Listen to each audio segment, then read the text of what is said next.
More than 1 billion users around the world may find that TikTok is a bit less fun than it was just yesterday. As John Yang tells us, it's tied to a major showdown between TikTok and the world's biggest record label. If you're gonna let me down. One of the world's most popular video sharing apps is suddenly a lot quieter without some of the world's most popular music. Starting today, songs licensed by Universal Music Group are being removed from TikTok, including some of the biggest names in music like The Weeknd or Ariana Grande. Also disappearing, songs that have become viral trends, generating millions of views on the platform. Like Taylor Swift's Shake It Off. So just call me whenever you're lonely. Rihanna's If It's Lovin' That You Want. Or Olivia Rodrigo's Bad Idea Right. Now, users say, scrolling through the app could soon look and sound like this. The takedown has already begun. Search for Taylor Swift's account, for example, and some of the videos featuring her music are muted, and the Sounds tab on her profile is empty. It's all because Universal and TikTok haven't been able to agree on a new licensing agreement to replace the one that expired Wednesday. Universal says it's pushing TikTok on 3 issues: compensation for artists and songwriters, protecting artists from harmful effects of AI music creation, and protecting users from hate speech and harassment. In a statement, the company said, TikTok attempted to bully us into accepting a deal worth less than the previous deal, far less than fair market value, and not reflective of their exponential growth.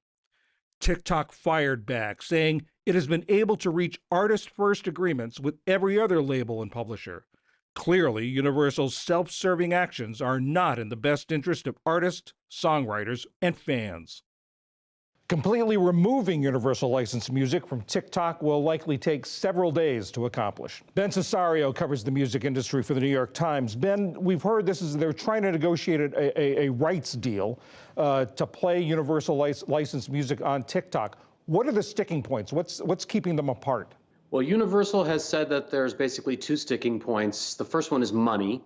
They've asked TikTok to pay more for the music, and they say that TikTok has refused to pay what they consider an adequate royalty. The other has to do with concerns over AI in music, artificial intelligence. Universal says that TikTok has allowed its platform to be flooded with AI-generated music, which crowds out music by real people and also dilutes the royalty pool. So Universal says they're doing this for the artists, but what do the artists feel about this? Are these things the artists want? Well, if you ask an artist if they want more money from digital music, the answer will always be yes. But artists are a bit conflicted in this, and some of them have started to speak out.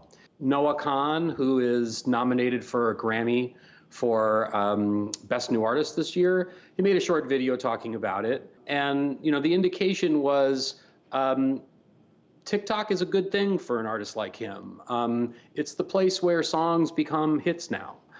It's a very vibrant social platform that's popular with young people, and the way that a song can spread and go viral there is really key to the way the music industry works these days.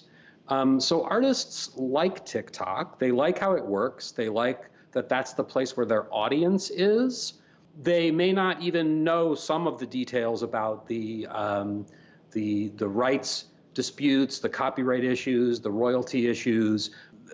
I think that they are generally behind Universal in trying to get a better deal from them, but they're very worried about being kicked off the platform and what impact that will have on their careers. Look at it from TikTok's point of view. How important is it to TikTok to have this music on their site?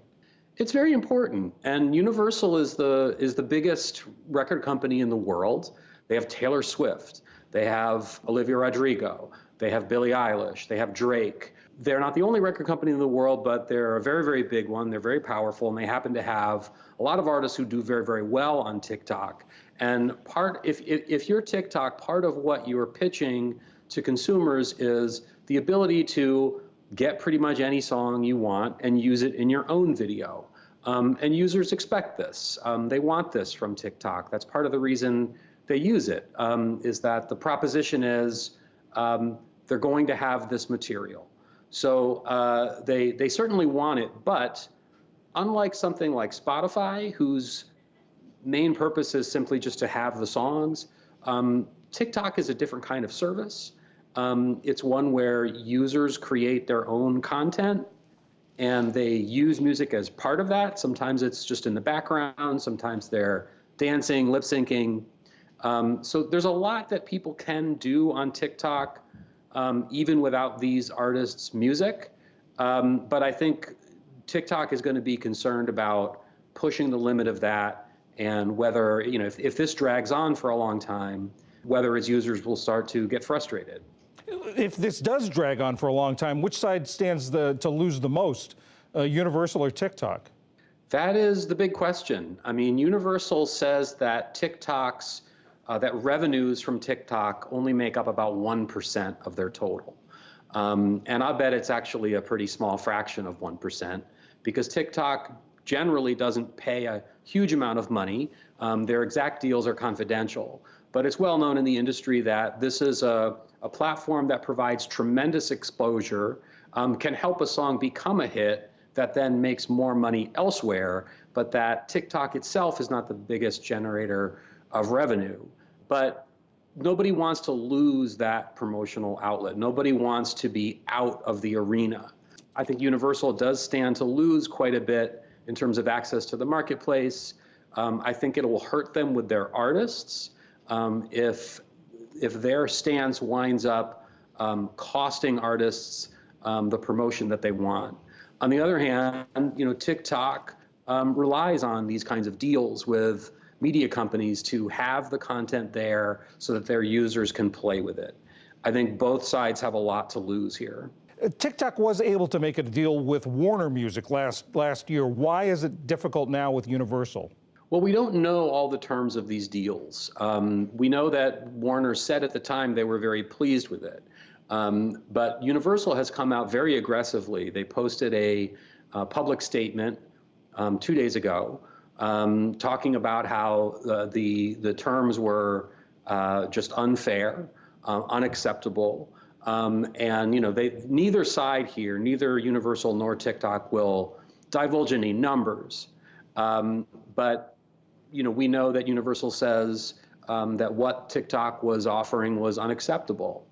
I think control is another part of it. It's not just dollars and cents. It's control over the content, control over what can be done. That's always a very big part of negotiations with digital services like TikTok. Ben Cesario, The New York Times. Thanks very much, Ben. Thank you.